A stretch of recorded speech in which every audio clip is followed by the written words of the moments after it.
8월 19일입니다. 기도하겠습니다. 은혜로우신 하나님께서 우리들에게 은혜를 베푸셔서 하루하루의 삶을 허락하시니 감사드립니다. 오늘이 복되게 하시고 또 오늘 하루 동안 우리들이 오직 하나님만을 경배하는 큰 축복이 있기를 간절히 원합니다. 모든 말씀을 예수님의 이름으로 기도합니다. 아멘. 오늘은 문화 비유를 함께 묵상하기를 원합니다. 예수님께서 문화 비유를 말씀하신 이유는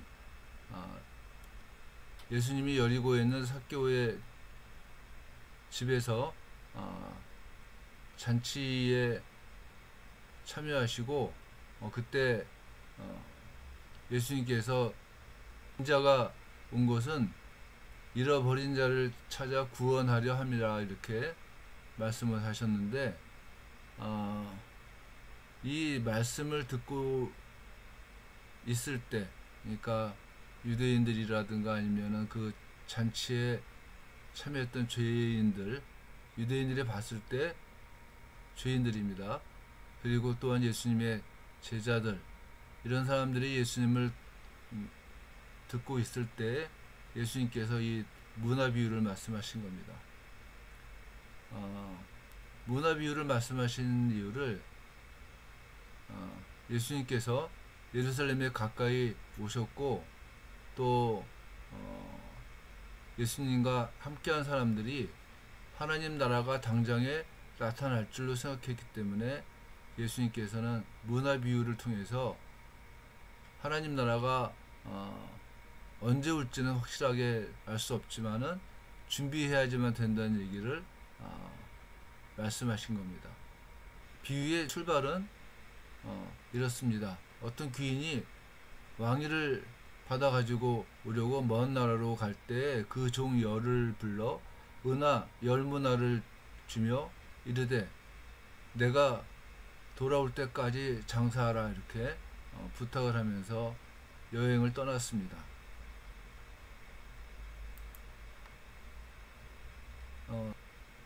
백성들 가운데 일부는 귀인이 왕이 되는 것을 원하지 않았고 또 미워했기 때문에 사자를 뒤로 보내어서 이 사람이 우리의 왕이 되는 것을 원하지 않습니다 라고 이야기를 했다고 합니다. 그러나 그 귀인은 왕위를 받아서 돌아왔고 회개를 시작했습니다. 그때 첫째가 나와 이르되 주인이여 당신의 한 문화로 10문화를 남겼나이다. 주인이 이르되 잘하였도다 착한 종이여 내가 지극히 작은 것에 충성하였으니 10고을 권세를 차지하리라 이렇게 말을 했습니다. 그러자 둘째가 나와서 주인이여 당신의 한 문화로 5문화를 만들었나이다 이렇게 말하자 주인은 그에게도 이르되 너도 5고을을 차지하리라 했고 또 한 사람이 와서 이르되 주인이여 보소서 당신의 한 문화가 여기 있나이다.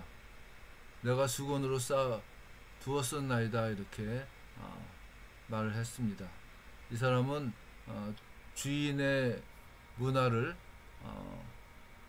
숨겨놨고 그것을 다시 주인에게 갖고 온 겁니다. 세 번째 사람은 귀인을 향해서 당신이 엄한 사람인 것을 내가 무서워함이라. 당신은 두지 않은 것을 취하고 심지 않은 것을 거두나이다 이렇게 말을 했습니다. 여기서 두지 않은 것이라고 하는 것은 자기 것이 아닌 것을 자기 것이냐 취한다고 하는 것을 의미를 하는 겁니다. 또 주인에 대해서 엄한 사람이기 때문에 무서워했다 이렇게 얘기를 하고 있는 겁니다. 세 번째 사람의 말에 대해서 귀인은 악한 종아 내가 네 말로 너를 심판하노니 너는 내가 두지 않은 것을 취하고 심지 않은 것을 거두는 엄한 사람인 줄로 알았느냐? 그러면 어찌하여 내 돈을 은행에 맡기지 아니하였느냐? 그리하였으면 내가 와서 그 이자와 함께 그 돈을 찾았으리라 하고 곁에 섰는 자들에게 이르되 그 한 문화를 빼앗아 열 문화 있는 자에게 주라고 얘기를 합니다. 그때 곁에 있는 사람들은 열 문화를 갖고 있는 사람은 이미 열 문화가 있다고 얘기를 합니다.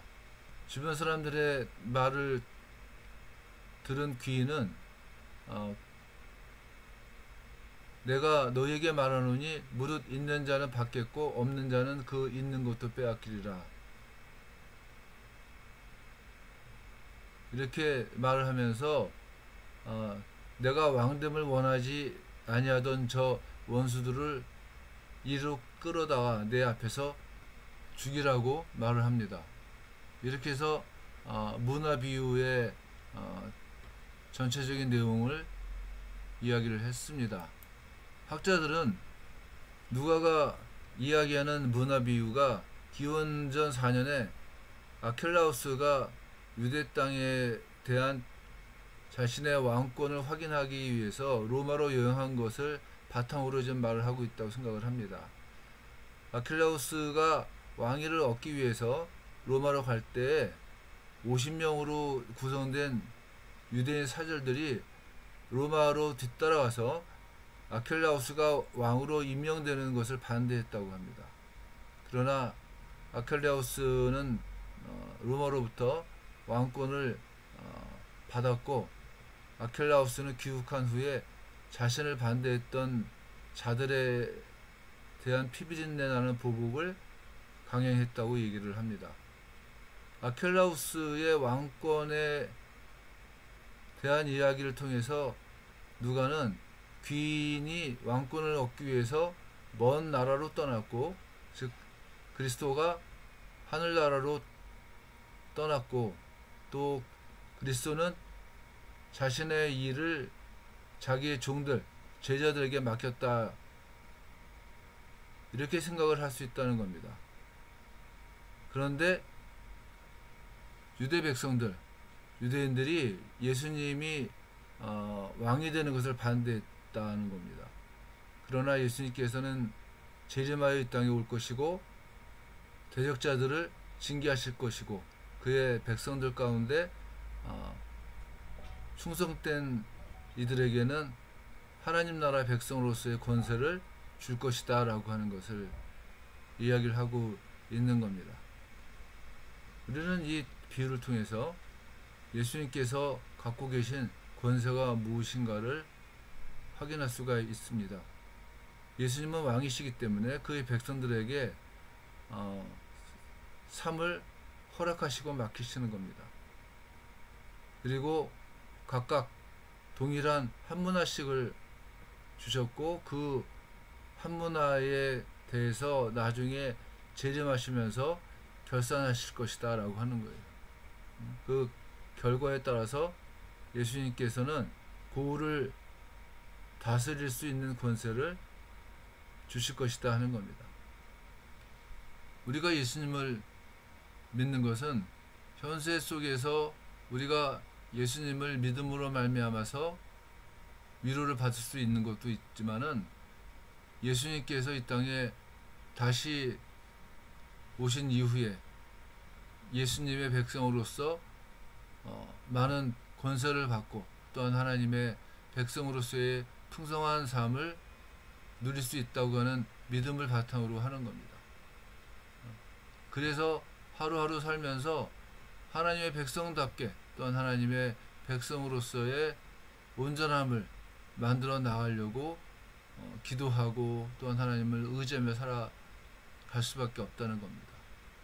한 문화를 받은 자 같이 예수님을 오해하고 또한 하나님의 말씀을 거역함으로 말미암아서 하나님의 심판을 받지 않는 그런 우리들이 되었으면 좋겠다고 하는 겁니다. 우리는 왕이신 하나님을 기대하면서 또한 우리는 왕이신 하나님의 말씀에 순종하면서 우리에게 주어진 삶의 모습들을 하나씩 하나씩 감당해 나가면서 마지막에 하나님의 칭찬을 듣는 축복이 우리들에게 있기를 간절히 원합니다. 기도하겠습니다. 은혜로우신 하나님 아버지께서 우리들을 붙잡아 주시고 오늘 하루를 살면서 주께서 나에게 맡기신 일들을 감당하며 또 하나님께만 영광을 올려드리는 축복이 우리들의 삶 가운데 있기를 원합니다. 예수님의 이름으로 기도했습니다. 아멘.